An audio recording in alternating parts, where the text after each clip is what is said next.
Yeah. And it just made me wonder about like your type of music. Like, do you have a name for the kind of music, the musical style that you play? I suppose my real question is like coming up with Irish soul. Right. That's a bit urban folk. Right. Because like you're coming up with in that sort of musical tradition. Did you always know that you wanted to play that style of music? Did you want to create this kind of music, or did it come from another place? Yeah, Jerry, it was sort of, I suppose, I was hearing reggae in one ear, you know, Bob Marley was huge, and the Specials, and you know, sort of the Desmond Decker and stuff, that was huge, like where it was from, and Steel Pulse, and you know, because we'd all gotten hashish. We were smoking the hashish, and you know, that was the music that was, you know, conducive to this.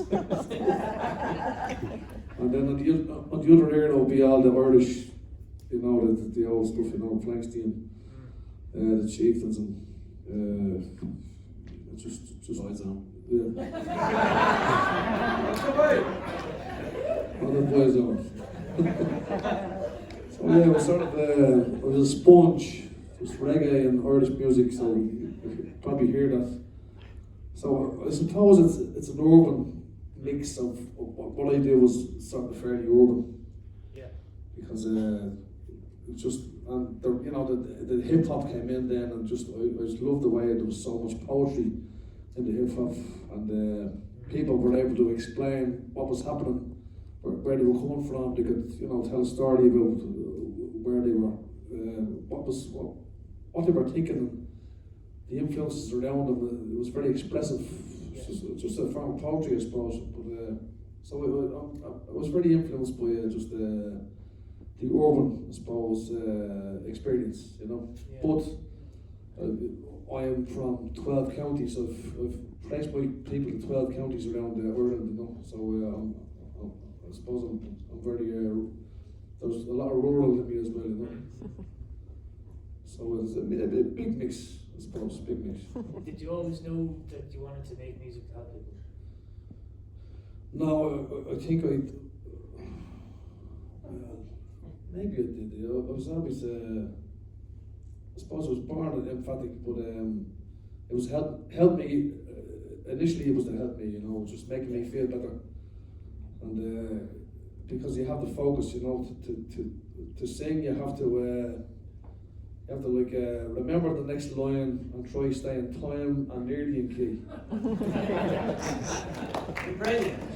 Focus, you have to focus, you know, and when you focus, you forget all the, if you're worried about stuff or something's getting you down, you're depressed, it cuts through all that shit, you know, so just focus. That's what we have to tell the young people now with the phones, there's information overload, you know, you know, what they say when you can't concentrate for a long time, what's that called? I don't remember.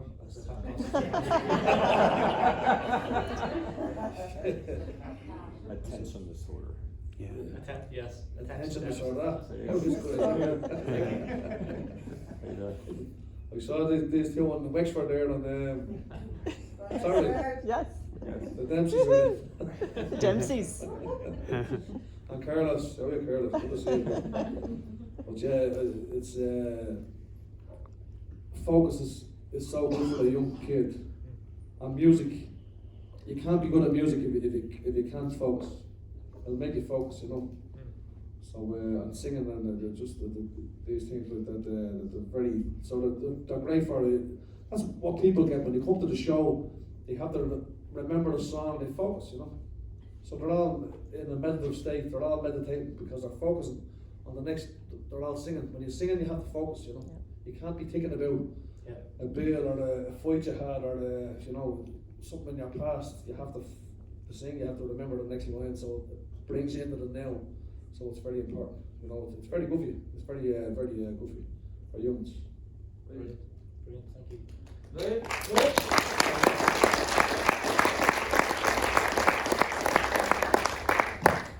Right.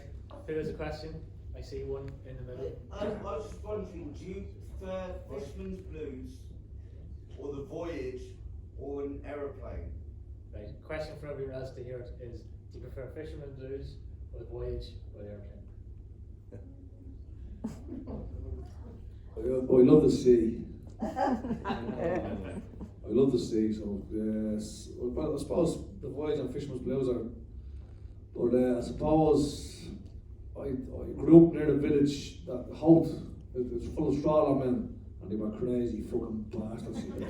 Crazy, fucking mental. And Bernie McKenna lived up there in Holt, you know, and I grew up to sessions up there, and all these mad straw men, they were just like rock and roll, you know, they were mad. So probably Fisherman's Blues, yeah.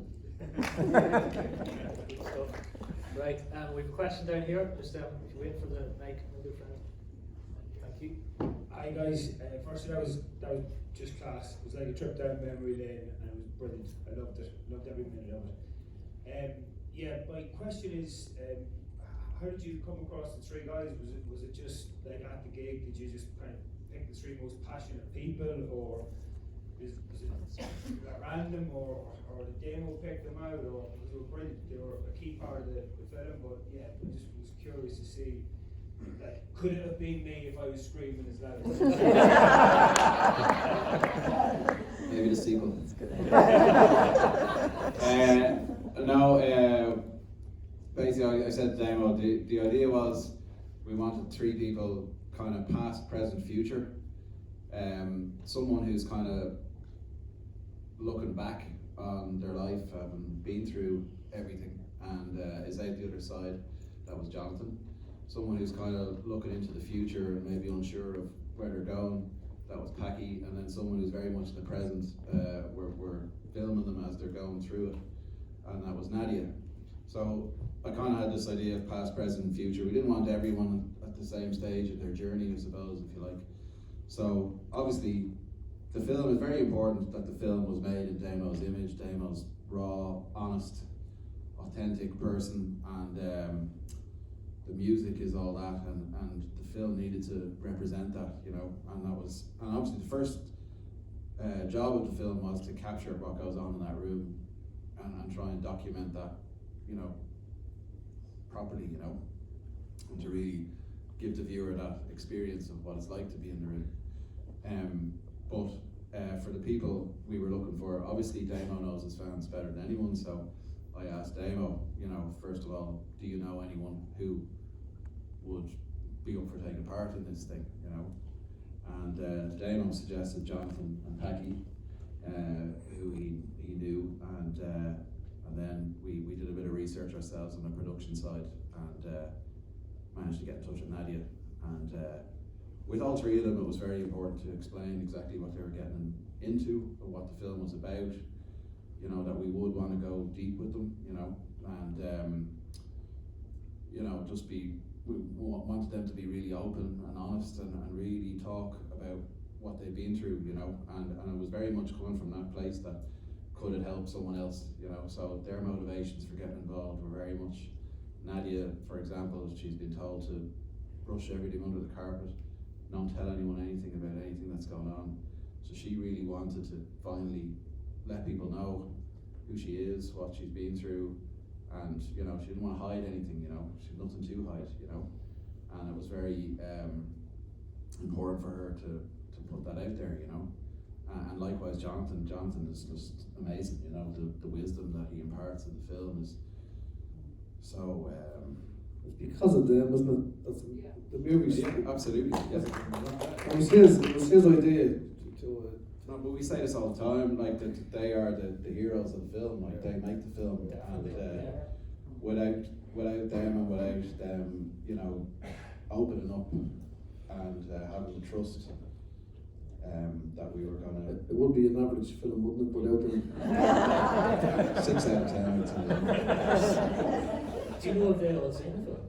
Sorry? Have they all watched the film? Oh yeah, of course, yeah. They all watched the film with me before it, you know, got finished, and it was very important again that, you know, they all had to see it. I wanted them to be happy with everything that was in it, and, you know, just make them, you know, just let them know that this is what it is, you know. But it was very, like, with Jonathan, I was swimming with him, like having coffees with him. Like I met him loads of times before I actually turned on the camera. Likewise with Paki and Nadia, you know, it was like very important to kind of get to know them, build trust, just understand who they are and their motivation. For them to be comfortable with me before we actually came with the camera crew, you know.